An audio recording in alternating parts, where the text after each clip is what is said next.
최상병 순직 사건의 재수사 결과를 발표했던 그 당일 이종섭 당시 국방부 장관 측이 국방부 조사본부에 전화를 걸어 발표 내용을 바꾸라고 압박한 사실이 JTBC 취재로 확인됐습니다. 문제가 식별된 이라는 표현을 빼라고 말했습니다. 문제가 식별된 인물 중에는 임성근 전 사단장이 있었습니다. 먼저 유선희 기자의 단독 보도입니다. 박진희 전 국방부 장관 군사보좌관은 오늘 특검에 출석하면서 억울하다고 했습니다.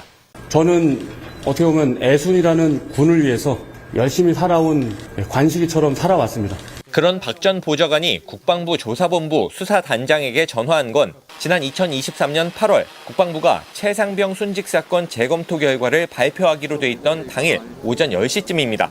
이종섭 장관이 전화해 발표 내용을 수정하자고 했다면서 수색 활동을 부여받은 4명이라는 표현과 4명 앞에 붙어있는 문제가 식별된 이란 표현을 빼자고 말합니다. 4명에는 임성근 전 사단장이 포함되어 있습니다. 이 전 장관이 임 전 사단장 앞에 붙어있던 문제가 식별된 이란 표현을 빼자고 했다는 겁니다. 수사단장이 장관님 지시라면 대변인실에 얘기해서 빼라. 나는 못 빼겠다고 맞서자 박 전 보좌관은 발표에선 빼고 백브리핑으로 설명하면 된다고도 했습니다. 수사단장이 재차 그건 군사보좌관실 조사 결과가 아니냐고 맞서자 다시 확인하고 연락하겠다면서 통화가 끝납니다. 결국 이날 오후 국방부는 임 전 사단장 등 4명의 혐의 내용을 빼고 대대장 2명의 혐의만 담아 재검토 결과를 발표했습니다. 박 전 보좌관은 압박 의혹엔 말을 아꼈습니다. 최상병 사건 혐의자 줄이라고 압박하신 건 맞을까요? 그 부분은 이제 특검에서 잘 말씀드리겠습니다. 특검은 발표 당일 통화에 앞서 8월 16일, 8월 20일 등에도 압박성 통화가 있었다는 사실을 확인해 참고인 신분이던 박 전 보좌관을 직권남용 등 혐의 피의자로 전환해 수사하고 있습니다. JTBC 유선입니다. 네, 국방부 조사본부는 결국 임성근 전 사단장 등의 혐의가 빠진 재수사 결과를 발표했습니다. JTBC 취재 결과 이종섭 전 장관은 당시 국방부 조사본부에 사건 재검토를 지시하면서 격려금을 주었다가 거절을 당했습니다. 이어서 김필중 기자입니다. 이종섭 전 국방부 장관이 국방부 조사본부에 최상병 순직 사건을 재검토하라고 지시한 건 2023년 8월 9일입니다. 박정훈 대령이 경찰로 넘긴 사건을 회수해온 군 검찰이 박 대령을 집단항명 수괴 혐의로 입건한 다음 날입니다. 그런데 이 전 장관이 사전 재검토를 지시한 뒤 격려금을 주려 한 것으로 파악됐습니다. 추미애 더불어민주당 의원은 JTBC에 이 전 장관이 국방부 조사본부장 직무대리에게 격려금 증서가 든 봉투를 줬지만 지금 격려금을 받는 건 적절치 않다고 거절한 사실을 파악했다고 말했습니다. 이 전 장관 측은 수사외압 이 불거지기 전에는 국방부 조사본부로 사건을 넘기는 걸 반대해왔습니다. 그런데 돌연 국방부 조사본부에 사건 재검토를 지시하면서 격려금까지 줬던 겁니다. 당시 국방부 조사본부는 수사외압 의혹이 불거진 상황에서 사건을 넘겨받고 싶지 않다는 입장이었습니다.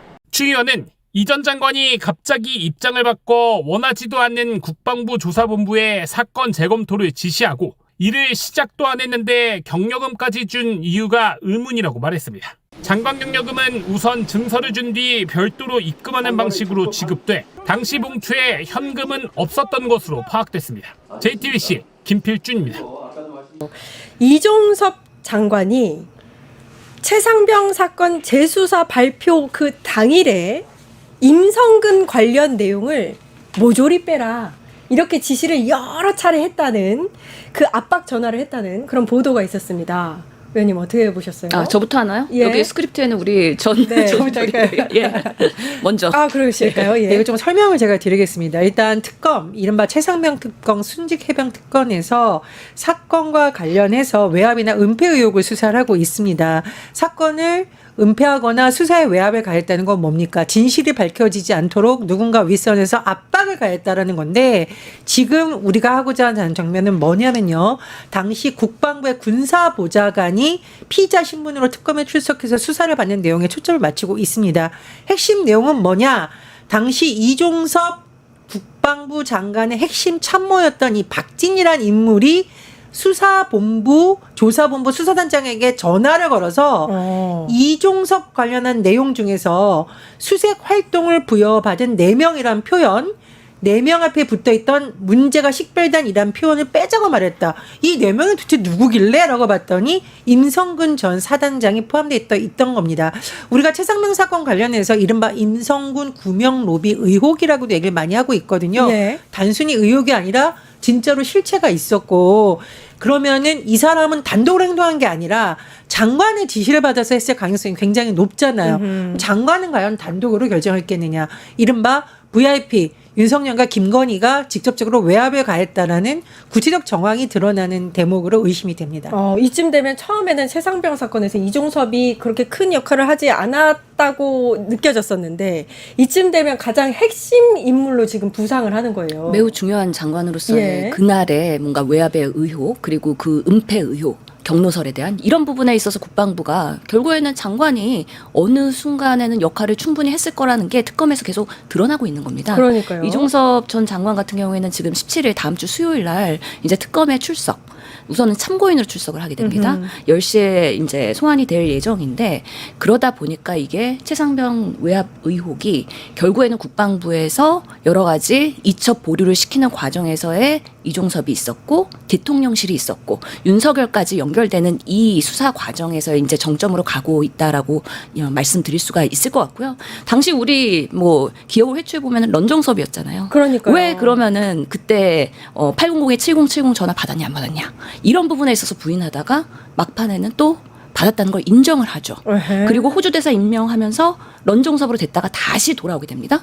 그러면서 또 이제 면직 처리가 되는 과정인데 결국에는 왜 윤석열 대통령은 이종섭을 그렇게 보호하고 호주로 보낼 수밖에 없었는가. 그날에 이종섭이 어떤 역할로서의 그런 이첩에 대한 그런 압박을 줬는지 그리고 은폐를 했는지 이런 것들이 하나씩 드러나는 데 있어서 이 최근에 그 단독 보도들이 의미가 있다고 보고요. 결국에는 이 장관의 역할은 장관의 보좌관을 통해서 많은 것들이 사실 외압을 가게 되는 거죠. 그러면서 우리 말씀하신 그 박진희 보좌관이 상당한 그런 외압의 전화와 여러 가지 역할을 했다라는 것을 지금 정보가 드러나고 있다라고 이해하시면 될 것 같습니다. 이종섭 전 장관은 그 런종섭일 때부터가 이상했어요. 아니 그때부터. 그 공항에서 기자들이 가서 물으려고 하니까 도망갔잖아요. 그래서 이제 런이라는 의미가 두 가지였는데 하나는 최상병 사망 사건이나 수사에 있어서 가장 큰 책임을 갖고 이 사건을 풀어가야 될 사람이 갑자기 해외로 갔다. 첫 번째.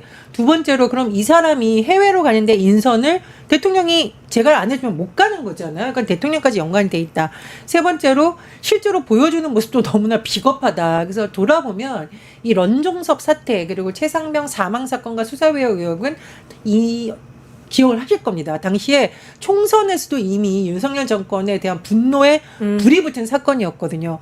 수사가 아직까지 진행되고 있다는 것은 윤석열 정부에서 이걸 얼마나 집요하게 은폐하려고 했는지를 거꾸로 보여주는 참 씁쓸한 사례이기도 한데 이제라도 특검이 계속 소환을 하고 있고 조사를 하고 있으니까 이번 기회에 아랫선이 아니라 몸통의 실체가 무엇인지 좀 샅샅이 드러났으면 합니다. 매우 중요한 것 같아요. 사실 특검이 이게 진행이 안 됐으면요. 드러나기 어려운 사건이고 사실은 너무 뭐 김건희 특검이나 아니면 내란 특검이 너무 이슈가 중요하기 때문에 묻힐 수도 있었는데 3특검이었기 때문에 가능한 것이고 네. 어떻게 보면 우리 특검 중에서는 가장 단순하고 심플해서 금방 드러날 것이다 했는데 파면 계속해서 뭐 이따 얘기하겠지만 우리 대통령실과 방첩사와 국가안보실과 다 연결돼 갖고 이 최혜병 수사에 대한 외압이 이루어진 거다. 매우 일사불란했고 나중에 뭐 개헌까지도 연결되는 그런 부분들이 있기 때문에 결국에는 정점은 윤석열 대통령과 그 측근들이 있을 텐데요. 그런 면에서 상당히 중요한 이슈라고 보이는 거죠. 그리고 이 보도로 다시 돌아가서 이종섭이 이 뭐 4명 아까 빼라고 지시한 게요. 단순히 이제 혐의자를 뭐 이렇게 변경하는 그 아니거든요. 요거는 그러니까 단순히 그냥 그 글자 빼라는 게 아니고 혐의자를 변경해라라고 아예 조사의 결과 자체를 뒤집는 거라서요. 이거는 지금 아까 이제 의원님이 참고인 신분으로 조사를 받는다고 했는데 참고인이 아니라 피의자가 돼야 되는 게 아닌가라는 생각이 듭니다. 박 전 부장관을 지금 말씀하시는 겁니까? 아니면은 이종섭 말입니다. 아, 그렇습니다. 이 결국에는 이제 박 전 부장관이 한 게 이종섭이 지시해서 한 거라고 저희는 보여지는 거니까. 일단 박 전 부장관은 직권남용, 권리행사 방해 혐의 피의자로 진짜 입건이 된 거고 아직까지 몸통이라고 할 수 있는 이종섭 장관은 말 그대로 피의자로 전환되지 않았기 때문에 제가 보기엔 이번 수사를 통해서 구체적으로 진술이 더 나온다면 그럴 확률이 높다고 생각을 하고요.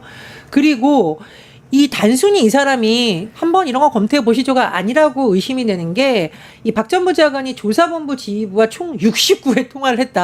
와. 이거 뭐 사귀는 겁니까? 뭡니까? 이게 아니라 이 사람의 입장에선 지금 위에서 시키는 것을 반드시 관철시켜야 되기 때문에 이렇게 집요하게 한 것 아닌가 싶습니다. 더군다나 이거 군인이 사망한 사건이에요. 온 나라가 떠들썩한 사건에 대해서 이렇게 특정인에 대해서 봐주기를 노골적으로 할 수 있었던 거는 이 사람 개인의 의지가 아니겠죠. 더 윗선인 이종섭과 윤석열과 김건희가 있었던 게 아닌가 상당히 의심되는 대목입니다. 그러니까요. 그럼에도 불구하고 국방부의 조사본부는 나름 기계 있게 계속해서 본인들의 수사 결과를 관철하려는 노력은 상당히 했던 것 같아요. 그렇기 때문에 그게 안 먹히니까 이 보좌관이 69번이나 전화를 하면서 계속해서 그 보고서, 재검토 보고서를 변경하기 위한 압력을 사실 행사를 한 것이죠. 그래서 그 내용들을 보면은 사실은 그 제외된 4명 을 꼭 빼야 된다라고 정말 그 목표가 명확했던 것 같아요. 보좌관의 입장에서는. 그렇기 때문에 주신 문구는 그대로 못 올라간다 하면서 4명에 대해서는 이런 정황이 있어서 수사가 필요하다. 이런 보고로 1차 토의를 했기 때문에 우리가 변경할 수 없다라는 거에 대해서 수사본부장은 상당히 그래도 지키려고 노력을 했고 만약에 장관님의 결심이 있으면 정리되는 단계로 가야 된다. 그러니까 우리의 수사의 보고서는 그대로 장관에게 보고가 되고 만약에 장관선에서 변경이 돼야 된다면 그쪽에서 손질을 하더라도 우리는 지금 단계에서 보고서를 올리는 데 있어서 어떻게든 외압에 대해서는 좀 자유롭게 우리가 수사는 그대로 올리겠다라는 걸 끝까지 관철을 했었는데 그거마저도 69번의 전화와 여러 가지 회유로 인해 가지고 사실은 빠질 수밖에 없었다 결론적으로. 예. 그런 부분에 있어서의 또 이야기가 전개되는 것이죠. 근데 이게 결국에는 빠졌습니다. 이 최종 보고서에 결국에 이 4명이 빠졌단 말이에요. 그렇게 되면은 우리가 뭐라고 생각할 수 있냐면 사실 이 뺀 시점이 빼라고 압박한 시점이 최종 결과를 발표하기로 한 그 날이었었고 그러니까 결국에는 그렇게 최종 보고를 하고 나면 군사법원에서 경찰로 사건이 이첩이 되거든요. 그럼 경찰로 넘어가면 더 이상 장관이라든지 군대에서 어떻게 할 수가 손을 쓸 수가 없으니까 아예 인멸하려고 한 게 아니냐 이렇게 볼 수밖에 없습니다. 그렇습니다. 지금 현행 법에 따르면 군사법원에서 이게 이제 예전에 굉장히 옛날부터 논란이 됐던 문제예요. 군 관련 사망 사건이 벌어졌을 때 군사법원에서 군은 1차적인 사실 확인 조사 정말 했습니다. 범죄 혐의가 있다 이렇게 인지되면은 경찰에 사건이 넘어가게 되어 있다는 말이에요. 제가 보기에 이게 그냥 추론을 한번 해보면 이른바 VIP 경로설에 의해서 군의 당시 대통령이었던 윤석열의 의중이 명확하니까 군에서는 어떻게 해서든지 우리 선에서 이걸 처리해가지고 대통령의 지시를 우리가 이행했다라는 걸 보여주고 싶은 마음이 있었고 우리가 이제 여러 가지 인물들을 정황해봤을 때 여기 왜 김건희와 삼부토건 주가 조작 세력도 연관된 것이 아니냐는 의심이 점점 커지고 있기 때문에 제가 보기에 이거는 윤석열의 의지도 있었지만 김건희의 의지가 상당히 튀어나온 부분이기 때문에 굉장히 더 신경을 써서 경찰에 넘어가기 전에 우리 선에서 특정 인물을 보호하는 충성심을 보여줘야 된다 이렇게 판단하는 게 아닌가 싶은데요. 전 영화가 딱 떠올랐습니다. 나쁜 놈들 전성시대. 한두 명이 아니고 온갖 인연으로 엮어가지고 이렇게 말도 안 되는 일을 벌인 거 아닙니까? 그래서 최상병 사건에 이 연루된 사람들을 가지고 영화를 만들면 그 영화 나쁜 놈들 전성시대 2. 네. 야 임마 뭐 내가 누구랑 뭐 여사님하고 전화도 했고 뭐 윗선에서 화낸 거 내가 전달도 했고 내가 몇십 번이나 전화했고 뭐 주가 조작도 관여했고 이렇게 나오는 한편의 영화 같은 이야기가 다 밝혀지지 않을까. 그 사투리 잘 쓰세요. 네. 서울 아닙니다. 강원도 사람이에요. 강원도인가요? 흉내낸 겁니다. 아, 그렇습니까? 아니 그러니까 정말 이게 결국에는 대통령실에서의 그런 외압이 있었기 때문에 800에 7070이 이종섭 장관은 이 부분에 있어서의 그런 임성근 사단장의 그런 외압에 대한 부분들을 제거하고서는 경찰에 이첩할 수밖에 없는 본인의 숙제가 있었던 거죠. 그렇기 때문에 이게 아무리 재검토 지시가 와가지고 최혜병 사건이 사회적 관심이 되고 사실은 국방부에 있는 수사본부에서 재조사를 하는 결과를 발표하는 거였기 때문에 사회적 관심이 되는데 임성근이 또 들어가 있어? 그러면 임성근은 빼박이 되는 거예요. 근데 만약에 이거를 뺄 수 있다 그러면 정말 발표 당일이나 직전이나 어떻게든 수단과 방법을 가리지 않고서는 했어야 되는 거죠. 근데 장관이 직접 전화하면은 그게 꼭 녹취되고 문제가 될 수 있으니까 항상 보좌관들이 그런 대리 그렇죠. 역할을 하잖아요. 예. 지금 박진희 보좌관이 지금 특검의 조사를 받고 피의자로 이렇게 되면서 결국에는 누구의 지시가 있었느냐, 왜 69번이나 전화를 했냐 이렇게 하면은 결국엔 장관의 지시가 있었다라고 이제는 솔직히 얘기해야 되는 거 아닙니까? 아니, 이제 근데- 정권이 바뀌었고 예 지금까지 뭐 우리가 그러니까 보좌관의 입장에서는 장관을 보호해야 될 이유가 없기 때문에 네. 예, 이 수사에 대한 외압은 직권 남용에 해당되기 때문에 이게 꽤 큰 그런 죄목이 될 것 같은데 그런 부분에 있어서 지금이라도 솔직하게 이제 시인을 해야 되지 않을까라는 생각을 합니다. 아직 시인을 하지 않았잖아요. 그렇죠? 그렇습니다. 근데 박 전 보좌관이 이 얘기를 했대요. 자기는 관식이처럼 군을 위해서 살았다. 근데 오히려 이 말이 자백 아닌가요? 그러니까 장관이 명령한 대로 했다라는 자백처럼 저는 들렸거든요. 나는 관식이 장관은 애순입니까? 이게 뭐 희한한 소리예요. 내가 폭삭소가수다 제작진을 만난 적이 있는데 이거 들으면 아마 우리 모욕하지 말아라. 여기서 왜 관식이가 나옵니까? 여기 왜 갖다 쓰냐 난리 칠 것 같은데 사실 폭삭소가수다의 드라마인 관식이하고 애순이는 자기 살자고 남 괴롭히거나 자기 살자고 남에게 누명 뒤집어 씌운 적 없습니다.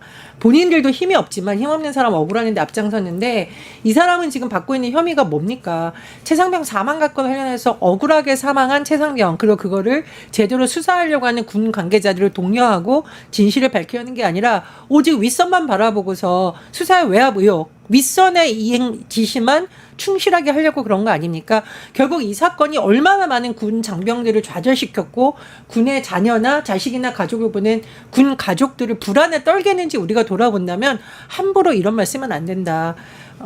폭삭소가수다 제작진이 우리 드라마나 우리 주인공 갖다 쓰지 마세요. 그럴 것 같습니다. 저는 이 정말 특검에 출석하면서 관식이와 애순이를 비유해서 본인의 네. 그런 뭔가 순결한 뭔가 나는 정말 조직을 위해서 충성을 한 사람이지 아무런 잘못이 없다라고 얘기하는 것 자체가 되게 정치인의 수사라고 생각을 했거든요. 웬만한 사람들이 그 특검에 출석하면 성실하게 소명하고 오겠습니다. 맞네요. 아니면 저는 그동안 몇십 년 동안 군에 충성을 다해서 제 뭔가 이렇게 바쳤습니다. 이런 발언을 하지 관식이와 애순이를 비유하는 것 자체가 이거는 군으로서의 수사가 아니라고 보이는 거죠. 그래서 이분이 어떤 출신의 어떤 사람인지 모르겠지만 결국에는 박진희 보좌관이 이렇게 하는 거는 뭔가 여론의 선동을 하려는 그런 의도가 있다고 저희는 보이는 건데요.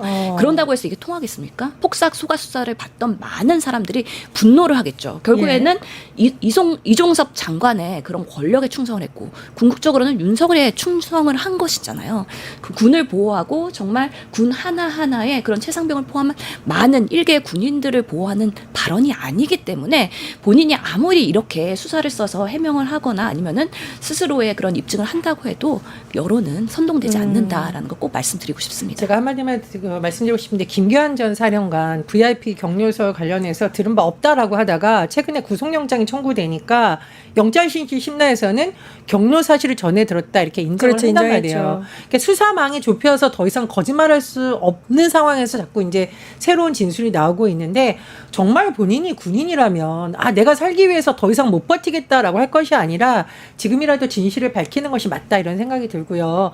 저는 개인적으로 모든 군인이 아니라 이런 일부 군인들은 그 춘향전 사도 옆에서 있는 이방? 뭐 이런 느낌이 들었어요. 관식이 예순이가 아니라. 그런 거지 않습니까? 오직 권력자의 기분만 맞춰주려고 하고 다른 사람들 울고 있는 거 외면한 거 아니에요?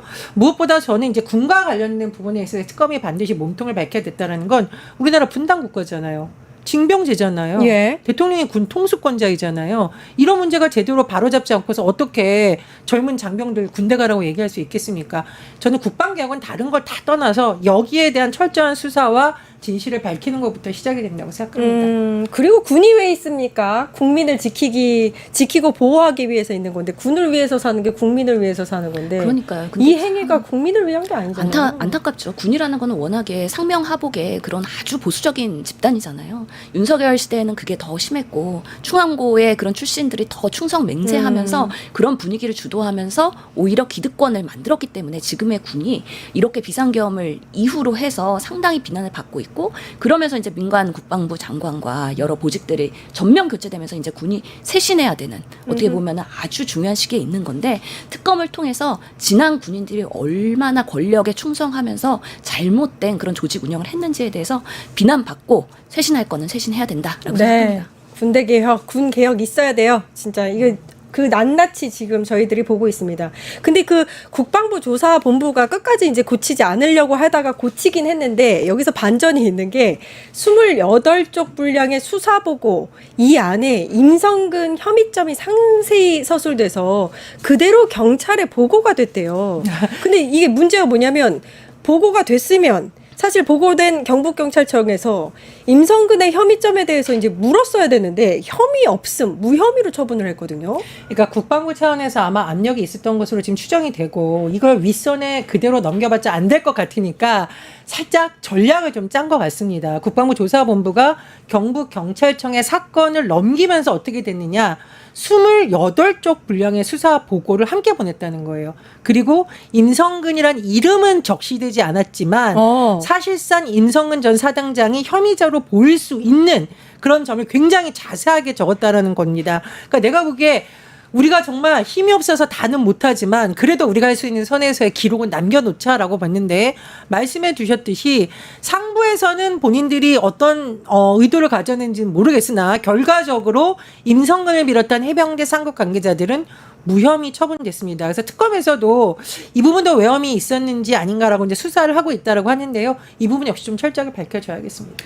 그러니까 이게 수사 보고서 28쪽 분량 결국에는 이건 장관에 보고되지 않아도 그냥 경찰에 입건할 때 참고 자료로 보낼 수가 있기 때문에 일부러 그런 뭔가 바이패스할 수 있는 그런 트랙으로의 판단을 한 것 같은데 그래서 저는 이 국방부의 수사 단장이 여러 고민을 했던 것 같아요. 그런 외압들이 계속 들어오니까 4명에서의 그런 언급들은 빼주는 대신에 그래도 내가 조사한 근거들 그런 것들을 내 손에서 빼면 이거는 분명히 군이면 누구나 압니다. 나중에 다 감사 들어오고요. 감찰 들어오고 조사 들어오면 어느 선상에서 이 내용이 통째로 빠졌는가에 대해서 책임 소재에 문제가 있는 거예요. 그러면 수사단장이 재검토를 하면서 그런 부분을 내 통째로 뺀다?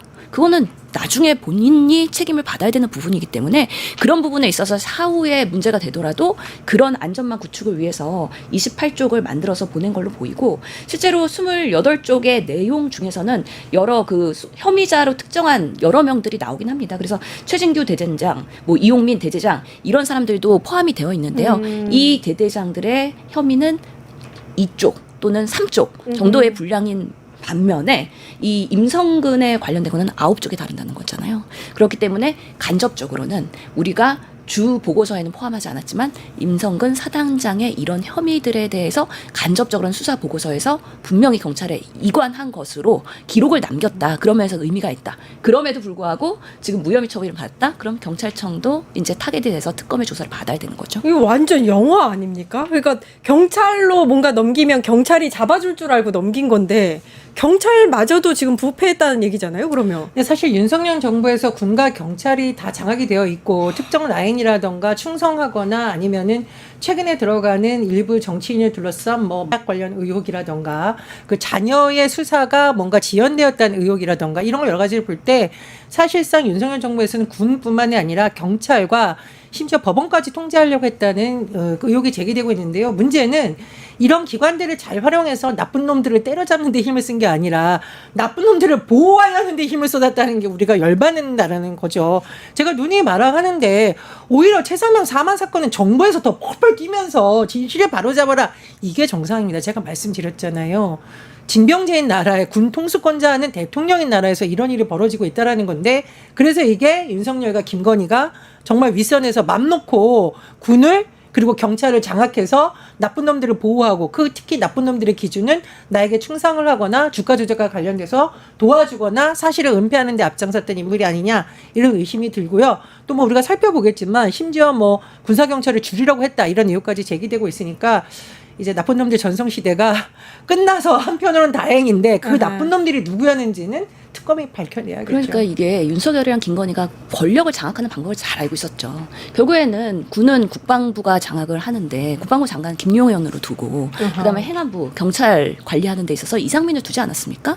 충안파들이 다 권력 장악을 하면서 일사불란하게 윗선에서의 그런 지시들을 정말 충실하게 이행을 했던 것들의 하나가 단편이 또 여기서 나오는 거기 때문에요. 그런 면에서의 지금 이 최혜병의 특검 수사가 결국에 윗선으로 가면 그 충안파와 대통령실과 김건희 윤석열로 종지부를 찍지 않을까라는 생각이 듭니다.